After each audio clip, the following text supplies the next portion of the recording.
Hello guys, welcome back again. तो guys आज हम बात करने वाले हैं पाचन तंत्र को लेकर, इसकी क्रियाविधि देखेंगे। तो इसको शुरू करने से पहले हम एक बेसिक डायग्राम देख लेते हैं हमारे पाचन तंत्र का। तो ये आप देख सकते हैं, मुख से ही आपके पाचन तंत्र शुरू हो जाता है। ये आपके पूर्व ग्रंथि है और ये ग्रसनी है, आगे चल के ग्रसिका बनाएगी। यहाँ पे आप देख सकते हैं ये यकृत है जिसमें पित्ताशय है, ठीक है। ये अमाशय है और ये आपकी क्या है, अग्नाशय है, जिसमें आपके लैग्रेंज दीप कोशिकाएं होती हैं, अल्फा बीटा गामा सेल्स होती हैं। ये आपकी छोटी आंत और बड़ी आंत है, ठीक है। ये जो क्षुद्रांत दिखाई दे रहा है ये छोटी आंत है, और जो वृत्तांत आपको दिखाई दे रहा है ये बड़ी आंत है। तो आप देख सकते हैं थोड़ा सा डेप्थ में जाके। अब हम देखते हैं इसकी जो क्रियाविधि है वो हम यहाँ पे देखेंगे, ठीक है, क्योंकि मोस्टली क्वेश्चन यहीं से आपके पूछते हैं डायरेक्ट। अग्नाशय का वाहिनी तंत्र कैसे बनता है? तो देखिए ये पित्ताशय है, पित्ताशय की वाहिनी और यकृत की वाहिनी दोनों मिलकर बनाती हैं मूल यकृत वाहिनी। सॉरी, पित्ताशय की वाहिनी और मूल यकृत वाहिनी मिलकर बनाती है मूल पित्त वाहिनी, ठीक है। अग्नाशय की वाहिनी भी इनके साथ में जुड़ जाती है और जो बनाती है फिर वापस से यकृत अग्नाशय वाहिनी, ठीक है। ओके, अब हम देखते हैं भोजन का पाचन। तो गाइस लेट्स स्टार्ट। देखिए इसका पाचन यांत्रिक और रासायनिक विधियों द्वारा संपन्न होता है। मुख्य गुहा के दो कार्य होते हैं, एक तो भोजन को चबाना और उसे निकलना, ठीक है। लार की मदद से दांत और जो जीभ होते हैं भोजन को अच्छी तरह से चबाने और मिलाने का काम करते हैं। जो श्लेष्म होता है वो भोजन कणों को चिपकाता है और उन्हें बोलस में रूपांतरित कर देता है। और इसके बाद में निकलने की क्रिया द्वारा बोलस कहाँ से पहुंच जाता है, ग्रसनी से ग्रसिका में चला जाता है और पेशी संकुचन के क्रमानुकुंचन द्वारा ग्रसिका में आगे बढ़ता है। और जो जठर ग्रसिका अवरोधनी होती है वो भोजन के अमाशय में प्रवेश को नियंत्रित करती है। ध्यान रखना, जठर ग्रसिका अवरोधनी। लार में जो विद्युत अपघट्य होते हैं ये आपके सोडियम पोटेशियम क्लोराइड और बाइकार्बोनेट और एंजाइम होते हैं, लार एमाइलेज या फिर टाइलिन, ठीक है।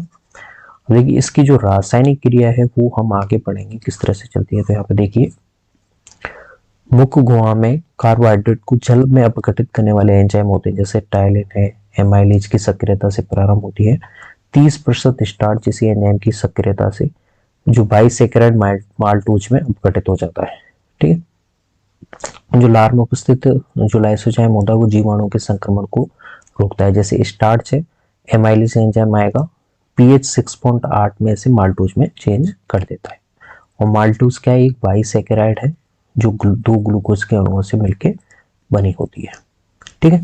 तो आप देख सकते हैं मुख्य गुहा से ही आपके पाचन की जो रासायनिक क्रियाविधि है वो शुरू हो गई है।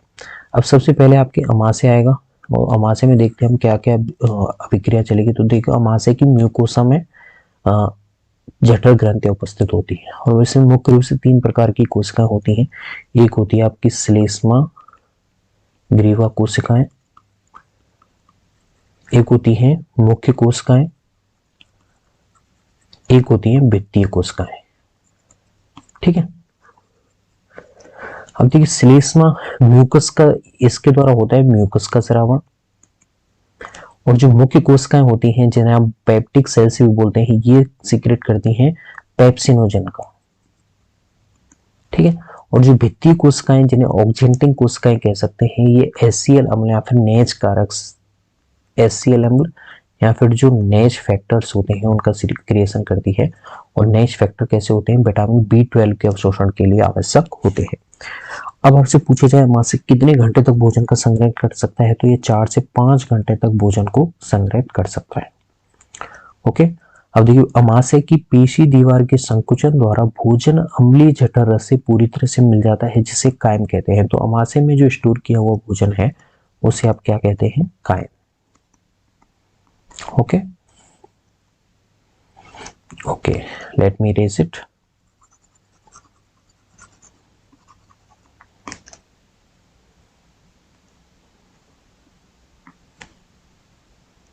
ओके,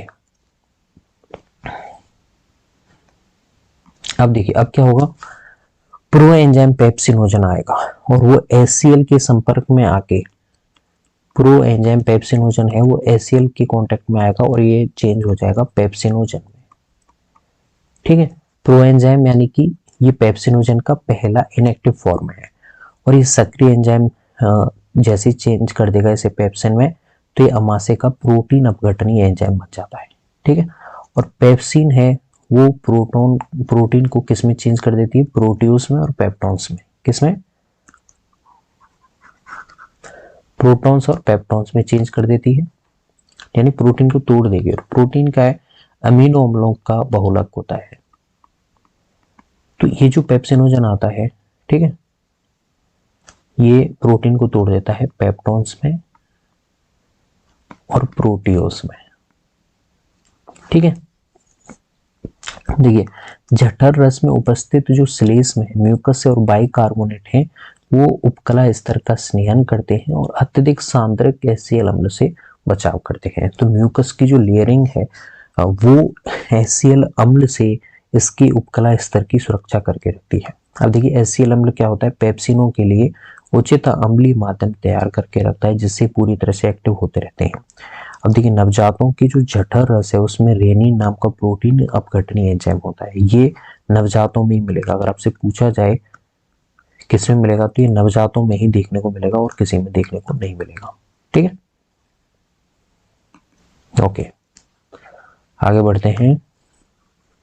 जठर ग्रंथियां थोड़ी मात्रा में लाइपेज भी सीक्रेट करती हैं। एग्जाम में क्वेश्चन आपसे पूछे जाएंगे कौन कौन से एंजाइम यहाँ पे आते हैं। तो देखिए, एक एंजाइम आपके लाइपेज भी आ गया है अब यहाँ पे, ठीक है। ओके, अब देखिए, छोटी आंत का पेशी स्तर है कई प्रकार की गतियां उत्पन्न करता है, ठीक है। इन गतियों से भोजन विभिन्न स्रावों से अच्छी तरह मिल जाता है और पाचन की क्रिया कैसे हो जाती है, सरल हो जाती है। और यकृत अग्नाशयी नलिका द्वारा पित्त, अग्नाशयी रस और आंतीय रस छोटी आंत में छोड़ दिए जाते हैं, ठीक है।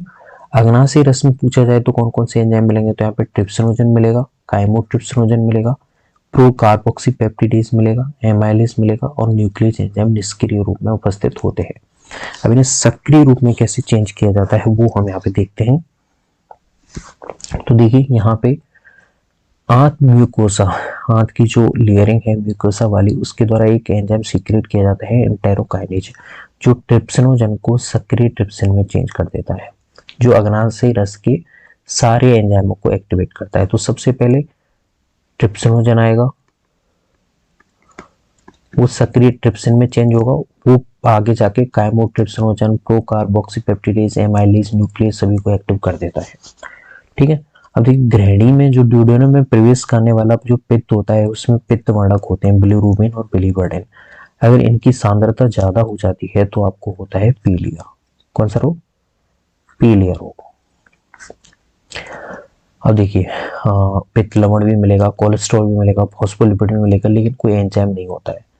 पित्त वसा के इमल्सिफिकेशन में मदद करता है और उसे बहुत छोटे मिसेल कणों में तोड़ देता है। पित्त लाइपेज एंजाइम को भी एक्टिव करता है। तो लाइपेज एंजाइम आपके अमाशय रस में भी मिल रहा था और अग्नाशय रस में भी मिल रहा है, ठीक है। ओके, आगे बढ़ते हैं। आंत श्लेष्मा उपकला में गॉबलेट सेल्स पाई जाती हैं जो श्लेष्मा का सीक्रेशन करती हैं। म्यूकोसा के ब्रश बॉर्डर सेल्स और गॉबलेट कोशिकाओं के स्राव आपस में मिलकर सक्कस एंटेरिकस एक सीक्रेशन करते हैं जिसे आंतीय स्राव बोलते हैं, ठीक है। सक्कस एंटेरिकस, ध्यान रखना। इस रस में कई प्रकार के एंजाइम होते हैं जैसे ग्लाइकोसिडेज, डाइपेप्टिडेज, एस्ट्रेज, न्यूक्लियोसिडेज, ठीक है। म्यूकस अग्नाशय के बाइकार्बोनेट के साथ मिलकर आंत म्यूकोसा के अम्ल के दुष्प्रभाव से सुरक्षा करता है। तो म्यूकस होगा वो हमेशा अम्ल के एसिडिक पीएच से इनका बचाव करके रखता है। अब देखिए, अमाशय में एसिडिक पीएच चाहिए होता है जबकि आंत में कैसा पीएच चाहिए होता है, आपका क्षारीय माध्यम चाहिए होता है। ओके, अब देखिए, आंत में पहुंचने वाले उपस्थित कायम में उपस्थित प्रोटीन, प्रोटीज और पेप्टोन्स होते हैं वो अग्नाशय रस के प्रोटीन अपघटनीय एंजाइम निम्न रूप से अभिक्रिया करते हैं, ठीक। तो ये प्रोटीन, पेप्टोन और प्रोप्टिडोज को ये जो एंजाइम है ट्रिप्सिन, काइमोट्रिप्सिन, कार्बोक्सीपेप्टिडेज, ये किस में मिल रहे थे, आपके अग्नाशय रस में मिल रहे थे। ये किस में चेंज कर देते हैं, डाइपेप्टाइड में। और काइम जो आपकी किस में मिल रहा था, अमाशय में, वो उसके कार्बोहाइड्रेट अग्नाशयी एमाइलेज द्वारा डाइसैकेराइड में जल अपघटित हो जाते हैं, ठीक है। जो कायम में कार्बोहाइड्रेट बने थे उनको अग्नाशय में उपस्थित एमाइलेज द्वारा डाइसैकेराइड में चेंज कर दिया जाता है। जैसे पॉलीसैकेराइड है उसे डाइसैकेराइड में चेंज कर दिया, ठीक है। कौन से किस एंजाइम के द्वारा, एमाइलेज के द्वारा। ओके, आगे बढ़ते हैं।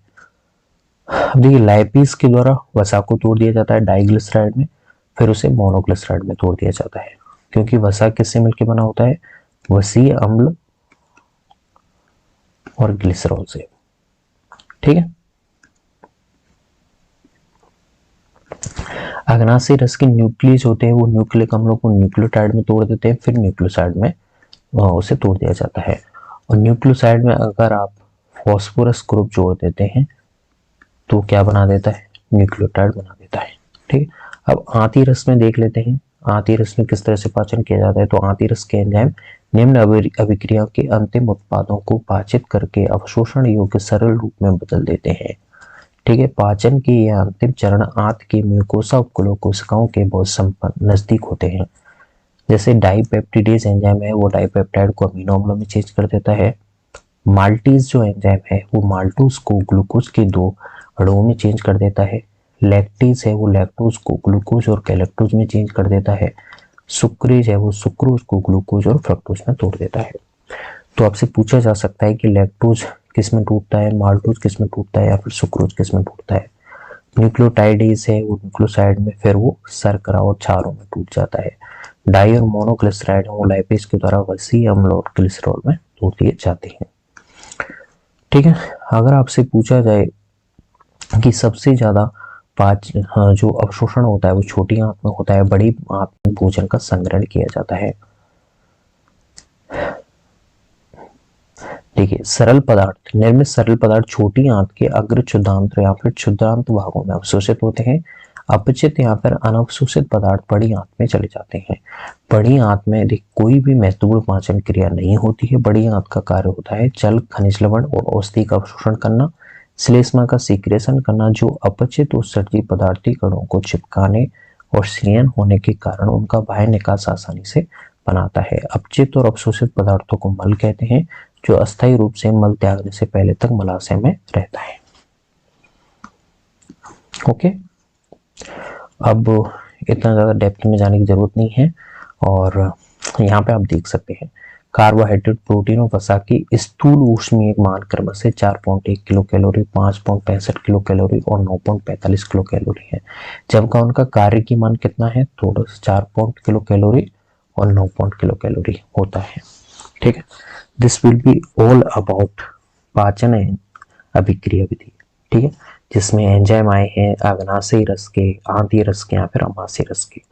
I hope guys you will get it. If you have any problem then comment down below. Thanks.